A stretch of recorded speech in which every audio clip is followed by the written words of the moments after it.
Thanks everyone for having me today. I'm very honored and excited to be here. Big sort of preface or asterisk before I get started. I'm going to be talking about research in terrestrial landscapes today. So I am a scholar of environmental governance and environmental policy. A lot of my work and the work I'll talk about today are all based in sort of terrestrial landscapes. But I think a lot of the principles underlying governance factors and some of this research, or all of the research, applies when we think about reef ecology, reef systems. Quick outline of my job talk today. I am going to tell a little bit more about my background and my interest, some of my past work. I'm going to go through 3 examples of my current and ongoing research and talk a little bit about my vision for research in this position at the Center for Coral Reef Studies. Importantly, how all these things can combine to sort of advance the ongoing work that's happening here. So a little bit about my background. I did my graduate work in sociology, so a PhD from the Colorado State University and master's from the University of Montana. My work is focused on environmental governance, environmental policy, landscape conservation. Really interested in taking this idea of landscapes and thinking about the governance processes inside landscapes. Collaborative conservation, climate resilience and adaptation, and more recently, urban sustainability transitions. How do we think about socio-technical systems and shepherding them through sustainability transitions? I have 19 peer-reviewed publications, 17 professional presentations, over $900,000 in grants and sort of grants and agreements over the last about 5 years. And I've co-edited 2 publications. One is a book on forest conservation in the Anthropocene, and the other is on network governance and large landscape conservation. Just real quick,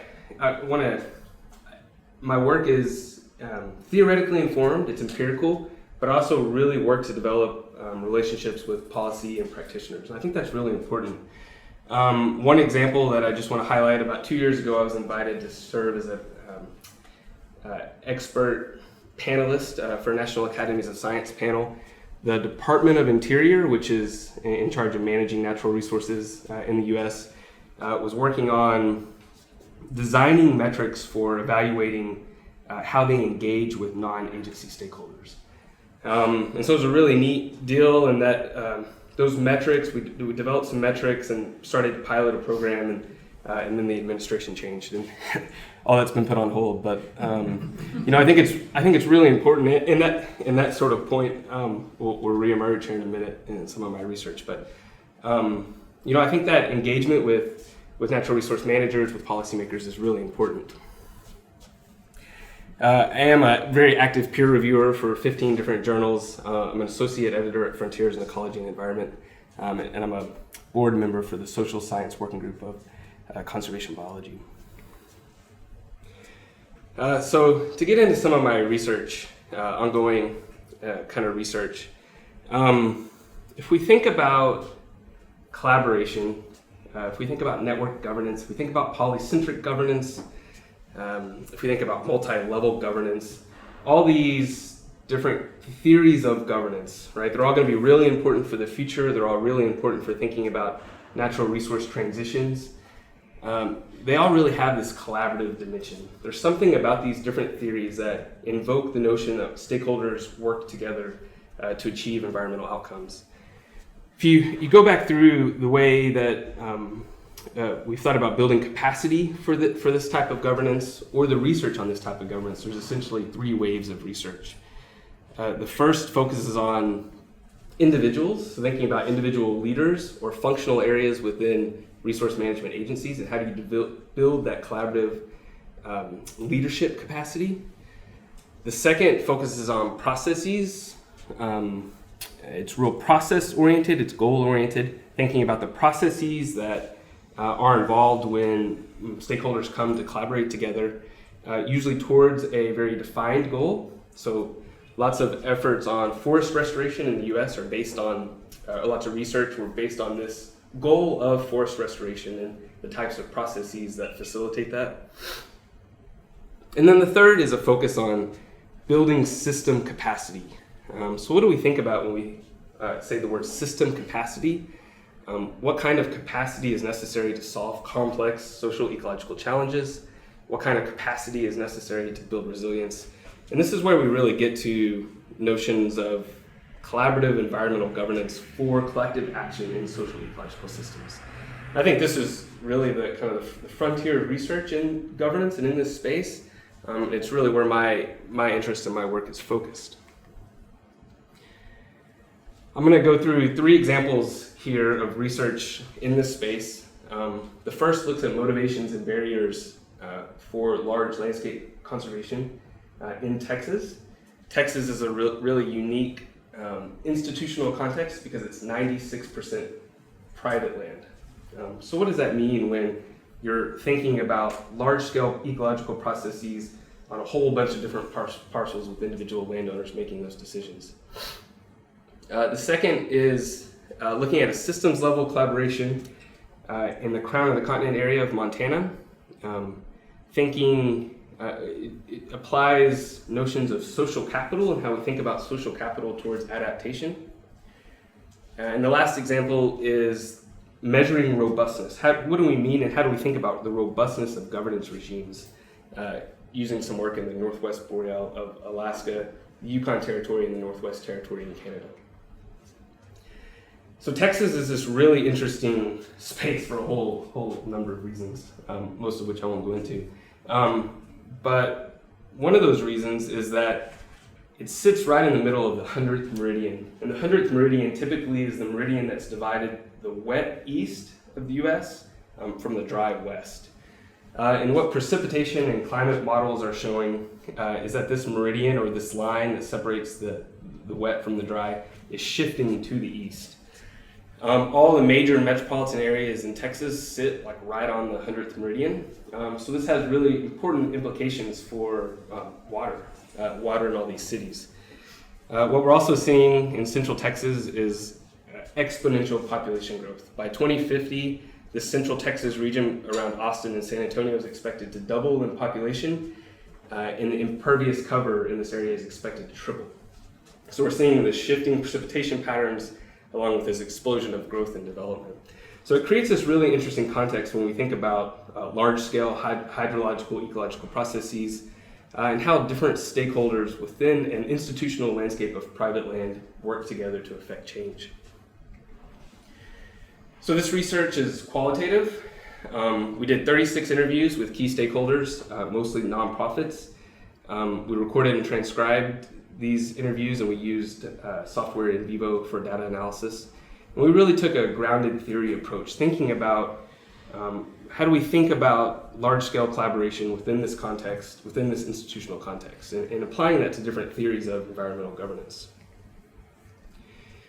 We were able to identify certain key themes that emerged from these interviews, again, around specifically large-scale collaboration, thinking about for example, the role of leadership. So does the organization or the agency's leadership support collaboration at this scale? If the answer was yes, it was a driver to large-scale collaboration. Collaboration fatigue, for those of you that have studied governance or collaboration, you know that it's a big problem. I can, so many examples of somebody say, hey, how many times a week can I collaborate? How many times a week do I sit at a table? How many is too many? In particular, a lot of these groups were focused on their communities, right? So they're already collaborating with other actors to affect change in the community, whether that's conservation or economic. So now you want me to think about this large scale of the whole hill country. I just can't do it, it's too much. One of the biggest, you sort of see here that the size of the box and the location of the box indicates whether it's a driver or a barrier. And then over here, we looked at very formal governance mechanisms. So there's a regional compact to very informal, such as networks. And the location of these themes kind of indicates whether it's a driver or barrier or referencing informal or formal governance mechanisms. One thing that was really, everybody talked about funding. A conversation yesterday about incentives, right? What are incentives to engage in these large-scale governance processes? Well, funding is clearly one of them. That's probably the most obvious incentive to engage. What we found was really interesting in terms of both a barrier and a driver. Some of the smaller organizations with lower capacity would engage. They were really interested to be part of these broader efforts because funding might trickle down to them. Some of the bigger, more established organizations, such as the Nature Conservancy, said, we're not going to be a part of this because we see the Environmental Defense Fund as a competitor for the same source of funding. So we really want to differentiate what we're doing in the Hill Country compared to these other groups so we can continue to get our funding. So funding was this really interesting driver and barrier to effective collaboration at scale. The other thing I want to point out is this notion of collective impact. Are folks familiar with that term? Collective impact? Yes, no? It's an interesting, it's a model. Collective impact is a framework. It's emerged out of a group of consultants in the US, but it's a very specific model that refers to having a backbone organization, having common metrics of progress, having a common communications platform. There's a couple other elements. So it's this framework that sort of dictates how collaboration should occur, or how governance should occur. I just find this really interesting from this kind of empirical perspective because our research had nothing to do with collective impact, yet time and time again these organizations were framing the way they were collaborating around collective impact. So to me this leads to really interesting questions. Where is this sense of collective impact coming from? Is it being mandated by the funders? And how do we explain this, just thinking in terms of theoretical development, how do we explain collective impact within models of governance?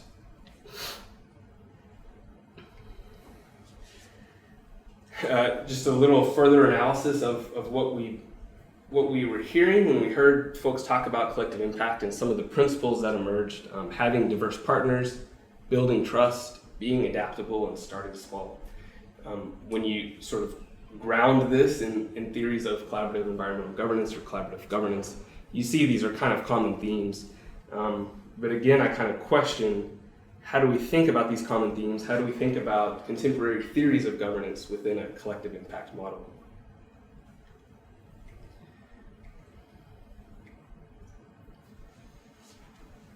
I'm going to shift gears now. I would way rather be in Montana than Texas.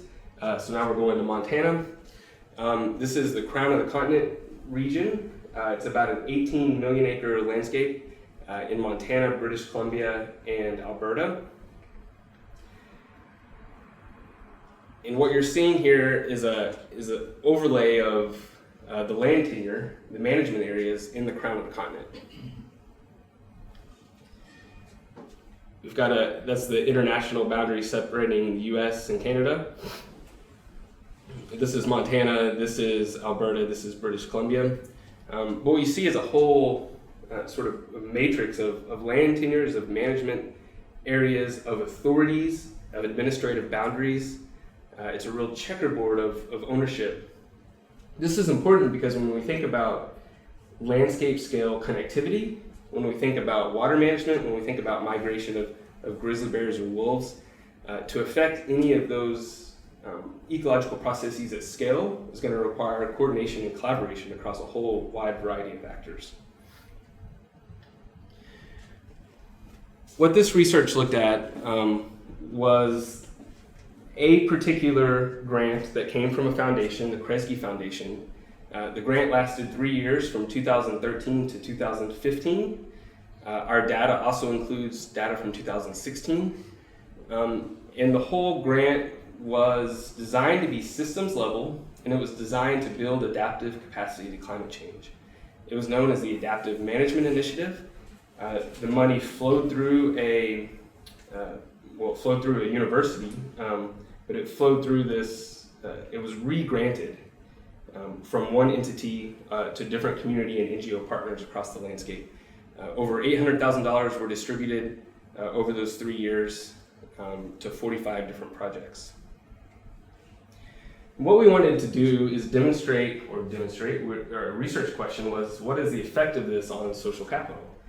Can we show that this grant builds adaptive capacity, defined as building social capital within this group of stakeholders. So we sampled the organizations involved in 2013, and we collected some basic descriptive network statistics. We did this again in 2014. The red organizations are from 2013, blue are new organizations that were rolled into the Adaptive Management Initiative. We sampled the organizations again in 2015, and so we're clearly seeing change and growth in this network structure over these 3 years. And again in 2016. So importantly, in 2015 was the last year of the grant, and 2016 was 1 year after the grant. And so you can see this network, these relationships continue to grow post-funding, which in and of itself is an interesting finding. We can visualize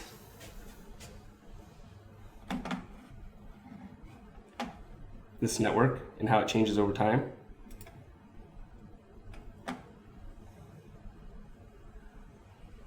Essentially seeing social capital being built right there. That's social capital in action. But then we can look at these different statistics. So what does this really mean when we think about these organizations and the network dynamics, the statistics of the network over time? So we see 2013, 2014, 2015, 2016. Bonding social capital is the type of social capital that's associated with collective action. It's a type of social capital that's associated with trust, tight relationships, and so what we're seeing here is this gradient of social capital being developed over time, the darker, higher in those metrics of bonding social capital than the lighter. We think about this in terms of network cohesiveness, and typically when we look at the literature, there are different statistics of network cohesiveness, reciprocity of relationships, or so those mutual ties, the density and the clustering coefficient. And pretty much on all those metrics, we see an increase over time. And you may be asking, is there any way that we can know that this is the effect of a particular grant, or could these relationships or this governance network have evolved randomly? We can use exponential random graph modeling, so we can use a Monte Carlo simulation to test whether the particular network structure and the particular structure of relationships could have occurred at random. What we see here on the left is a well-mixed stationary chain and normally distributed edges and ties, and that's what we would look for to know that we have a sort of a good or a robust model. And then this finding here is pretty interesting. In 2014, 2015, 2016, we do find the significant effect, which demonstrates that there's a very low probability that these particular network configurations could have occurred randomly. But what we don't see is in 2013 that same effect. And if you sort of think through this a little bit, there may be some relatively important implications for the way we think about designing funding mechanisms in terms of, particularly if an outcome is to build social capital, how we think about those funding mechanisms in a one-off grant or one-year program funding versus a multi-year funding stream. So shifting to my third example here, thinking about the robustness of large-scale governance regimes. This research is taking place in the Northwest Boreal. It's in Alaska, the Yukon Territory, Northern British Columbia, and the Northwest Territories in Canada. Again, it's an international example of collaboration. This mechanism, or this sort of the initiation of this governance network was not philanthropic funding, but rather the US government. So in 2011, under the Obama administration, there was an executive order that established 23 landscape conservation cooperatives across the US. They were all grouped and based on bioregions. And so this is one of those LCCs that was established. We can look at where the nodes of this network are located, sort of across the space in Canada, where these big hubs are in Canada and then in the US. And I want to think about this network and some strategies to think about this network in terms of robustness. So two measures of robustness I'm interested in. What is the resilience to the failure of constituent parts? So what happens if some of these nodes or some of this network goes away? And how do we think about robustness in terms of alignment with core regime goals? So we have multi-year data, so there's data from 2016 and 2017, and importantly, the context of the data collected in 2017 was about 2 months after the federal election, about a year and a half ago. This program, I'll go to that in a minute. The program has since, it no longer exists, LCCs don't, but that was not the case when the second year of data was collected. So we can think about, we sort of can model those 2 years of data in terms of that network change, but also think about at what level do we lose social connectivity? At what level does this governance network no longer become robust? And if we lose about 10% of the social actors, we lose 20% of the social connectivity. If we lose 20% of the social actors, we lose 40% of the social connectivity. And at 60% of those actors being gone, we basically lose 100% of the connectivity of this network. We also worked with this group, multiple visits to the Boreal, to establish what are the primary governance functions of this group. And we established this was it was a multi-year process, and 3 governance functions emerged as important. One is to improve information sharing. The other is to implement management that builds landscape resilience. And the third was to work better together. So it was about collaborating. Some of you may be familiar with the open standards process. This is a process that we use to develop these governance functions or these targets. It includes identifying ultimate conservation targets, intermediate targets, strategies, and actions. It's a whole different presentation, but we developed these action impact chains that essentially informed what these 3 governance functions were. And we can think about, the example in the Crown of the Continent looked at the development of social capital at this network level. But we can also think about the influence of particular social actors within these broader governance networks. We can see that some social actors are really important across different dimensions of centrality. So we're looking at betweenness, closeness, in degree, out degree. So some actors are really important. Other actors are important on some measures, but not others. And so how do we think about the particular positions of these networks in terms of robustness, especially in terms of aligning with particular governance functions or governance goals? We can model this information. So taking the communications network, the management network, and the collaboration network, and thinking about how these different network positions influence the likelihood that this particular actor is going to prioritize communication, management, or collaboration as their priority governance function. There are a few statistically significant results here to share, which can be interpreted as the network positions that were important or statistically significantly important were out degree and closeness.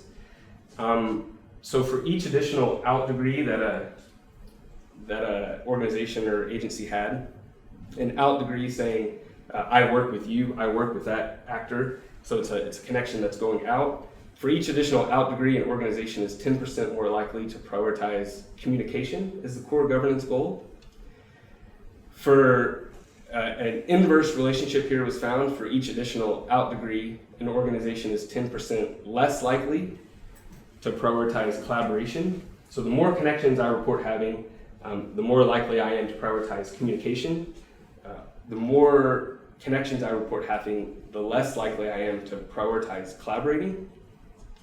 And then how central or close you are to the core of that network, so the closeness score. So for each additional degree of closeness score, that organization is 3 times more likely to prioritize collaboration as a core governance goal. This, of the three examples, this data and information is a little bit more preliminary in my thinking and in my analysis. I'm not entirely sure the interpretation, the broader interpretation of all this, or what it means for thinking about designing governance networks. But what it does show is that positions are really important. Those network positions and where you are in that network is really important in terms of affecting certain governance functions. So how do we tie all this back together, and what does it all mean? What are the implications of this work and some potential next steps?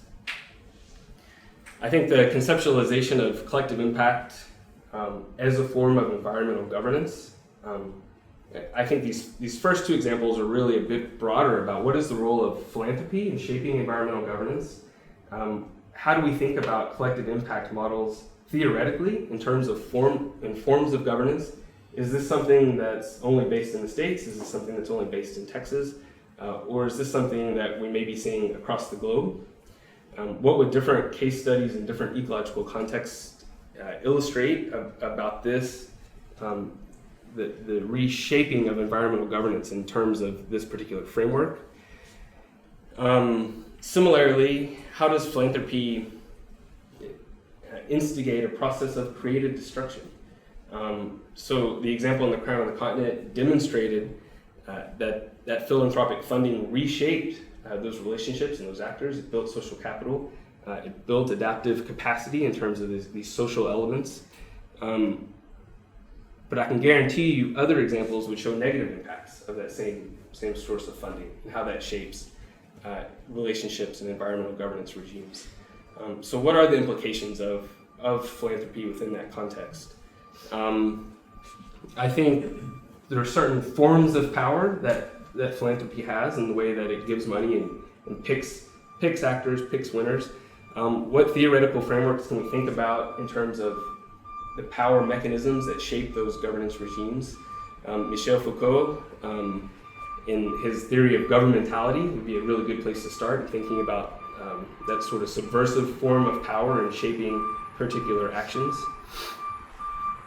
And then I think there's a lot of potential in this, a diagnostic approach to robust governance. And can we design, and this was really the impetus for that National Academy's panel, can we design a set of metrics that can diagnose but also help design robust governance regimes?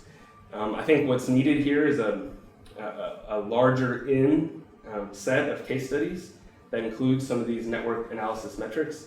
But I think if we had some statistical power with a larger data set, we can start to identify some of these underlying characteristics of robust governance in terms of the network itself. So just to reiterate, a lot of this work was done in, clearly all of it was done in terrestrial landscapes. But I think the implications apply directly to the way we think about the land-sea interface, how those governance institutions overlap towards reef governance, and some high-level questions that I think are important to study. Through what forms of power does philanthropy or large environmental NGOs shape environmental governance dynamics?